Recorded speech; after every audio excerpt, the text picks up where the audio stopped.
कहानी की शुरुआत होती है साल 1965 में। अमेरिका में चल रही सिविल वार अब अपने आखिरी समय पर चल रही थी। तभी हम एक कैप्टन को देखते हैं जिसके हाथ में एक सोने का सिक्का है। वो इस तरह के कई सोने के सिक्कों से भरे हुए कई बक्सों को जहाज के अंदर लोड करवा रहा था। इन बक्सों पर CSA लिखा था। तभी अचानक उन पर हमला हो गया, लेकिन कैप्टन ने जल्दी से जहाज को पानी में उतारा और सारे इंजन ऑफ कर दिए ताकि अंधेरे में उनके जहाज का कोई पता न लगा सके। और हुआ भी ऐसा ही। वो दुश्मनों से बचकर निकल गए। अब कहानी आज के समय में पहुंची जहां WHO की एक वैन में डॉक्टर सोफिया बैठी थी। ये वैन अभी अफ्रीका के लास वेगास शहर में है। इस शहर में एक बीमारी तेजी से फैलने लगी है। एक नए मरीज की जांच करने से पता चला कि उसे भी वही बीमारी है जिसके बारे में वो अभी कुछ भी नहीं समझ पाए हैं। उसकी मां ने बताया कि कुछ दिन पहले ये अपने पिता के साथ माली देश गया था और वहां से लौटने पर इसकी ये हालत हुई है। सोफिया ने अपने सीनियर से WHO को ये रिपोर्ट देने को कहा, लेकिन यहाँ पर सीनियर का मानना ये था कि इतने कम केसेस को कोई भी उनकी मदद नहीं करेगा।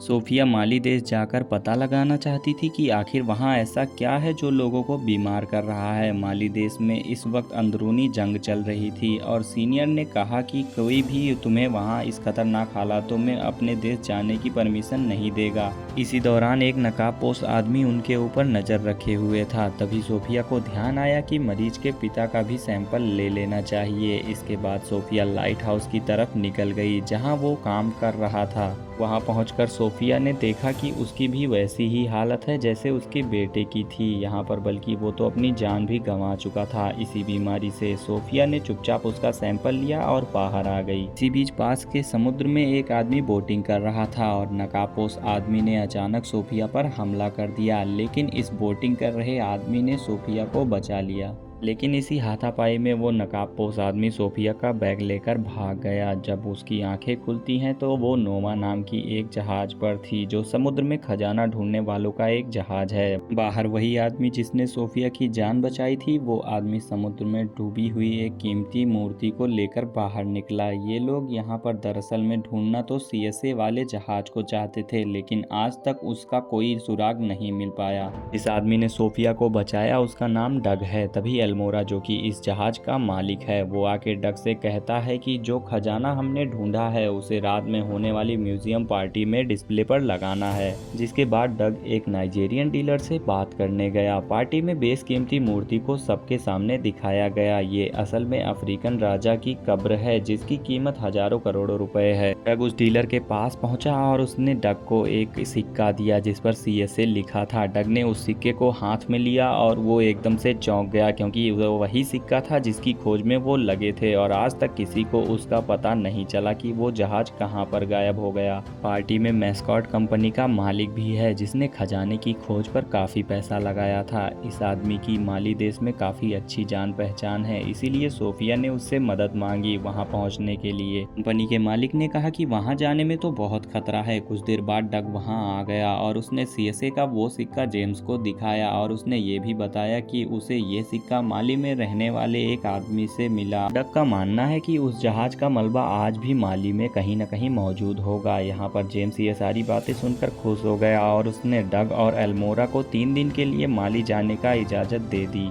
अगले दिन जब ये लोग पोर्ट पर पहुंचे तो वहां सोफिया और डॉक्टर जैक पहले से ही बैठे थे। सोफिया ने डग से बताया कि जेम्स ने कहा है कि मैं और डॉक्टर जैक भी तुम्हारे साथ जा सकते हैं और फिर यहाँ ये 5 लोग माली की तरफ निकल जाते हैं। रात में सोफिया को डग ने सिक्के के बारे में बताया। माली पहुंचते ही सोफिया और जैक अपने रास्ते निकल गए और डग बाकी लोगों के साथ एक आदमी के घर पहुंचे जिसे ये सिक्का मिला था। उसके घर जाकर पता चला कि वो आदमी तो मर चुका है। उस जहाज तक पहुंचने का उसका रास्ता फिर से बंद हो गया था। तभी डग को वहां एक मस्जिद दिखाई दी। ये तीनों वहां जाकर एक आदमी से मिले। अक्सर ऐसी धार्मिक जगहों पर पुराने रिकॉर्ड दर्ज रहते हैं। डग के पूछने पर एक आदमी ने पुराने रिकॉर्ड्स में देखा, तब पता चला कि वहां सालों पहले एक पोर्ट पर जहाज आया था, लेकिन उस जहाज में कोई भी जिंदा नहीं बचा था। पानी का बहाव इतना ज्यादा तेज था कि वो जहाज बहकर आगे की तरफ चला गया। ये जानकारी डग के लिए काफी काम आने वाली थी। वो तुरंत जाकर जेम्स से मिला, उसे सब कुछ बताया और बिना देरी किए ये लोग यहाँ से जाऊ शहर, जो कि यहाँ से थोड़ा आगे है, उसकी ओर बढ़ने लगे। रास्ते में इन लोगों को अपनी बोट में एक हिस्से रास्ते में कुछ मिला जिसकी जांच करने पर पता चला कि ये कई साल पुरानी मिट्टी है। लेकिन डग ने कहा कि बहते पानी में इस तरह मिट्टी मिलना कोई आम बात तो नहीं। तभी अचानक एक मिलिट्री बोट उनकी तरफ आने लगी। वो ऑफिसर बार बार एक ही बात पूछ रहे थे कि वो डॉक्टर कहाँ है जो तुम्हारे पास आए थे। राजा ने ऑर्डर दिए थे कि उन्हें जल्द से जल्द रोका जाए वरना बहुत बड़ी परेशानी हो सकती है। डग समझ गया कि कुछ तो गड़बड़ है। डग ने ऑफिसर को रस्सी दी और कहा कि हमारी बोट खराब है, आप किनारे लगा दीजिए। जिस वजह से जैसे ही ऑफिसर ने रस्सी बांधी उन्होंने झटके से उनकी बोट पलट दी और रस्सी काटकर वो लोग वहां से भाग गए। लेकिन कुछ ही दूर पर दो और बोट उनका इंतजार कर रही थी।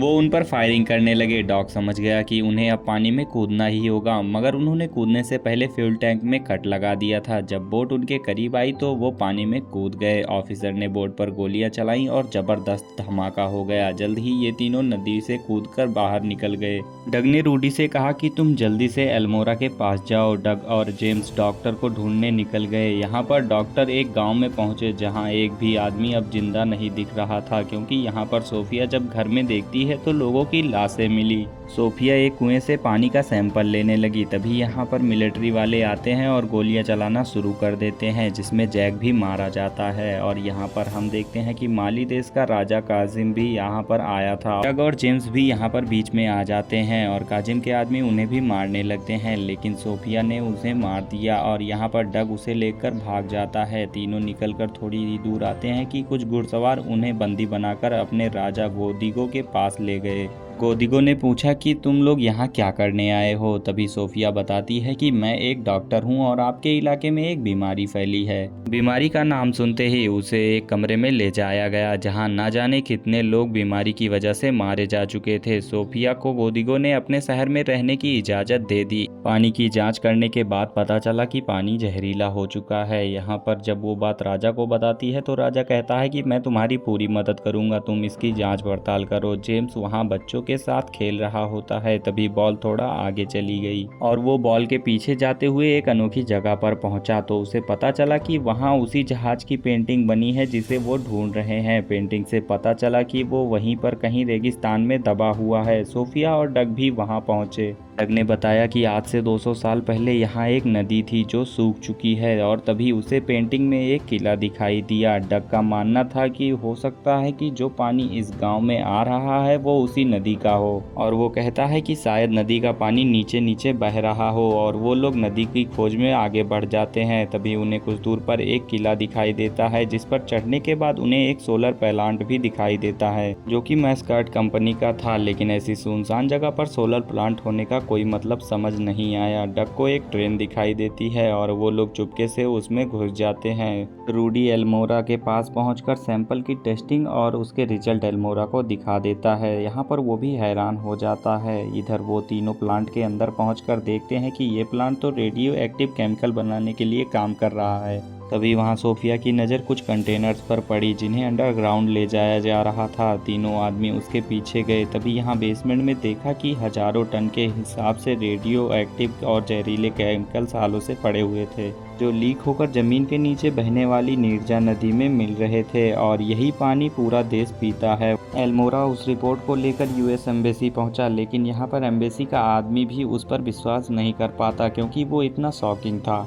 बाहर निकलते समय मैस्कॉट के लोगों ने उन्हें पकड़ लिया। मैस्कॉट ने सोफिया से कहा कि वो लोग केमिकल्स को आग में जला रहे हैं। सोफिया ने बताया कि जो केमिकल तुमने बेसमेंट में स्टोर किए हैं उसकी वजह से लोगों की जानें जा रही हैं। ये सुनकर मैस्कॉट भी डर गया। उधर वो लोग डग को ले जाने लगे। डग ने दिमाग लगाया और सोने के सिक्के की मदद से ट्रक के पीछे का दरवाजा खोल दिया, जिससे वो लोग ट्रक से अलग हो गए। मैस्कॉट ने सोफिया की सारी बात काजिम को बता दी। इधर वो रेगिस्तान में भटक रहे थे। चलते चलते बीच रास्ते में उन्हें एक टूटा हुआ प्लेन मिला जिसे वो ग्लाइड कराते हुए आगे की तरफ बढ़ जाते हैं। तभी वो एक गांव में पहुंचते हैं जहां उन्हें एक टेलीफोन मिला तो वो एल्मोरा को फोन करके सारी कहानी बताते हैं। सोने के सिक्कों से डग ने एक जीप खरीदी और जीप लेकर वो गोडिगो के पास जाकर उससे मदद मांगा, लेकिन यहाँ पर वो इसे इनकार कर देता है क्योंकि कासिम की फौज काफ़ी ज़्यादा बड़ी और हथियार बंद थी। वो लोग कार लेकर प्लांट की ओर पहुंचे और गार्ड्स को बंदूक दिखाकर अंदर घुस गए, और वहां मैस्कॉट को पता चल गया कि कोई तो अंदर घुस चुका है। डग और जेम्स जैसे ही अंदर आए तभी यहां पर उन्हें ये देखकर हैरानी हुई कि पूरा प्लांट तो खाली हो चुका था। जेम्स ने कहा शायद मैस्कॉट को यकीन हो गया होगा कि उसकी वजह से लोगों की जानें जा रही हैं और ये बात अमेरिका तक भी पहुंच गई होगी, इसीलिए वो इस प्लांट का नामो निशान खत्म करना चाहते हैं। तभी वहां एक हेलीकॉप्टर आया। मैस्कॉट सोफिया को जबरदस्ती लेके निकलने ही वाला था कि तभी डग वहां पर पहुंच जाता है, लेकिन मैस्कॉट के एक आदमी ने डग को रोक लिया। उधर सोफिया सही समय पर हेलीकॉप्टर से नीचे कूद जाती है। जेम्स को वो बॉम्ब का एक कंटेनर भी मिल गया। मैस्कॉट चॉपर में बैठकर अपने प्रोग्राम से सोलर प्लांट को सूरज की तरफ कर दिया और सभी सोलर पैनल बहुत तेजी से काम करने लगे, लेकिन जेम्स की काबिलियत की वजह से कोई धमाका नहीं हुआ क्योंकि उसने बॉम्ब्स को डिस्फ्यूज कर दिया था। फिर ये तीनों वहां से निकल गए, लेकिन तभी काजिम के आदमी उनके पीछे पड़ गए और उन पर गोलियां चलाने लगे। तभी जेम्स ने विस्फोटक फेंकना शुरू कर दिए, जिस वजह से धमाके होने लगे। धुएं और आग की वजह से काजिम हेलीकॉप्टर मोड़ लेता है, लेकिन इस धमाके की वजह से कुछ ऐसा हुआ जिसकी किसी को उम्मीद ही नहीं थी। रेत में दबा हुआ जहाज ऊपर आ गया और वो उसमें छुप गए। बाहर से काजिम के आदमियों ने उन्हें घेर लिया। जहाज पर हो रहे हमले की वजह से अंदर में मौजूद कंटेनर खुल गए, जिससे कि सोने के सिक्के बाहर गिरने लगे। तभी उन्हें जहाज में एक पुरानी तोप मिली जो कि अभी काफी अच्छी हालत में थी। जैसे ही काजिम का हेलीकॉप्टर उनके निशाने पर आया, उन्होंने तोप चला दी। धमाके में काजिम मारा गया, जिसके बाद उसकी फौज ने सरेंडर कर दिया। तीनों बाहर आकर चौंक गए कि इतनी बड़ी फौज ने हम 3 आदमियों के आगे सरेंडर आखिर क्यों किया। तभी उन्होंने पीछे देखा कि गोदिगो के आदमी वहां हर तरफ खड़े थे। अमेरिका के एक अंडरकवर एजेंट जो मैस्कॉट की सारी हरकत जान चुका था, उसने उसकी ड्रिंक में वही जहर मिला दिया जो उसने माली देश के लोगों को पिलाया था, और जल्द ही उसकी हालत भी वैसे ही होने वाली है जैसा उसने लोगों के साथ किया था। डग ने वो खजाना गोदिगो के आदमियों के लिए छोड़ दिया। उन्होंने बहुत जानें गंवाई थी और यहीं पर कहानी खत्म हो जाती है। वीडियो पसंद आई हो तो वीडियो को लाइक करके चैनल को सब्सक्राइब कर लेना। मिलते हैं ऐसी ही रोमांचक कहानियों के साथ।